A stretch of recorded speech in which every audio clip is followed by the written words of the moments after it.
the 17th of June 2003, an entity known as King Geedorah transmitted an audio piece titled Take Me to Your Leader, which ran for 41 minutes and 53 seconds.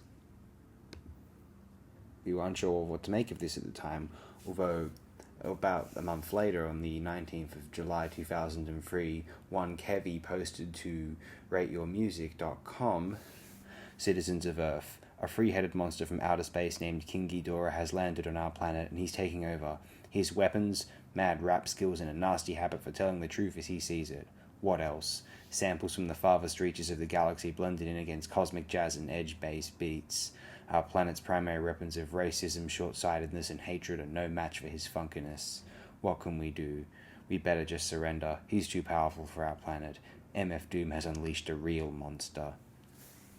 This is one of the most entertaining and re-listenable documents of MF Doom's discography. It's an absolutely extraordinary piece of work, and hey, Sea of Tranquility fans, or progressive rock fans, those who have perhaps been a bit shy to hip-hop, you like your monster films, you like your geek culture, this is it. We talked about an identification with Dr. Doom, that's been established.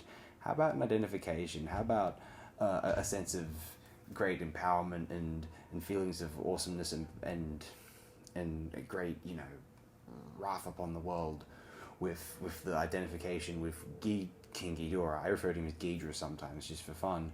And his controllers from Planet X or wherever that was from, Invasion of Astro Monster era of Geedorah, whatever you want to refer to him as. It's all well and good for individuals to come back now and, especially since Doom has passed on, or even just in the 2010s, the internet era in general, Mad Villainy, such an adored album, possibly the most beloved album online at this point, from the 21st century at least. And we were in a place where it's easy to just look back on all the MF Doom albums and appreciate them in hindsight. The story's been written, but I'm fascinated with the perspectives of those who were around in the 2000s and posting on the internet, feeling like they were in on something, And that's why I want to read out a Roadrunner from June the 27th, 2006. Yet another MF Doom album that doesn't feel like an album at all, but more like a randomly selected group of MCs verbally slaying a collection of really interesting beats. Because of Geedorah's style and voice, most of what he says is muttered or slurred, sounding real menacing and cool, but pretty much demeaning whatever clever lyrical insight he might have. When you can hear what he's saying, it all seems so neat and funny. This album, then, is something that starts off beautifully and is really cool to listen to, but it gets a little overbearing about halfway through. Finishes beautifully, though. I myself don't find this personally. I've tended to listen to this album in a context where I'm outside or / on the go, and so that is intrinsically it's intrinsically a different experience of just sitting down with an album waiting for it to entertain me as such, Well, how about Lonely_Panda, who on August 31st, 2007 posted, "This album is a dream come true that no one really realized until MF came out fully swinging a year later. Going back to King Geedorah is like finding all your Christmas gifts you forgot about after you took up your new Xbox to your room. You got MF Doom sharp as Samurai Blade, some guest MC sharp as a $20 Chef Mate set, sharp enough honestly. I have the one that spins around, it's convenient, potato peeler, yeah, all that stuff. And killer production and overall theme that comes from old pre-60s monster and sci-fi horror films." Not really pre-60s in this case, whatever. It's such a weird place, but it's still familiar to us through all of pop culture's odd referencing to this shit. All these weird sounds that sound producers made in the 50s that just don't make sense, but still were awesome in their own bizarreness. It's all great, really. It still feels like a starter to Mad Villain, but it's worthy of acclaim on its own merits. Fans of interesting hip-hop production, 50s sci-fi horror, and MF Doom need to hear this forgotten album. And the last one I'd like to read out here is from Zephos on November 7th, 2008. The first shot in the explosively creative mid-thousands period of MF Doom, but at the time it was but a strange, humble, overlooked little curiosity. Few would have predicted the mountains Doom would be moving by next year.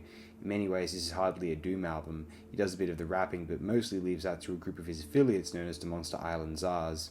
He otherwise handles the production, which are some mostly great, fun beats. It's far from essential or even quintessential, but a Doom fan would be a fool to skip over it. I might go so far as to say it's quintessential.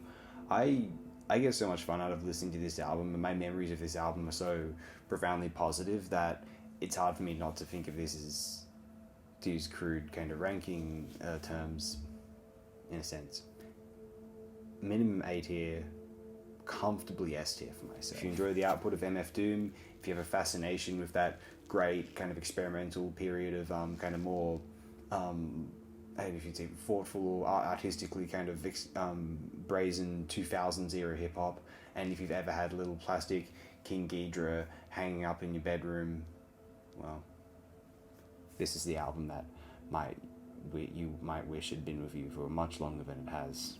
If you haven't heard this album before and you're kind of hearing this proposal here and you're thinking, how can this album go wrong?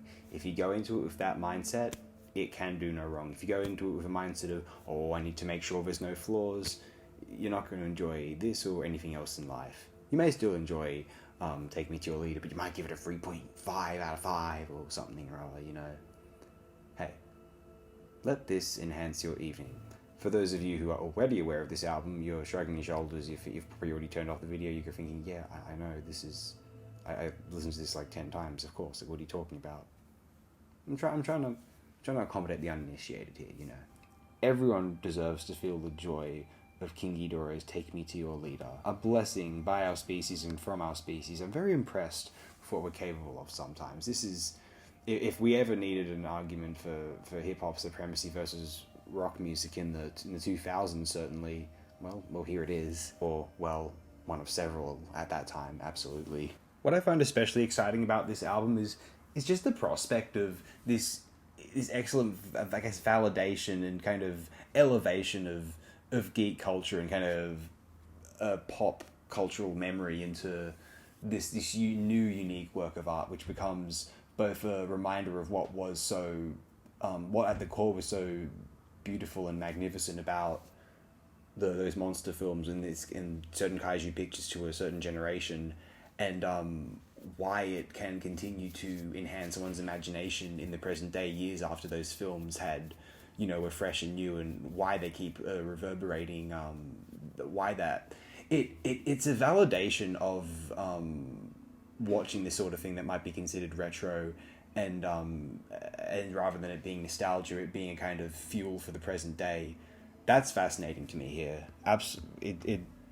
Yeah, I would definitely be listening to this a heck of a lot more throughout the year, many more times.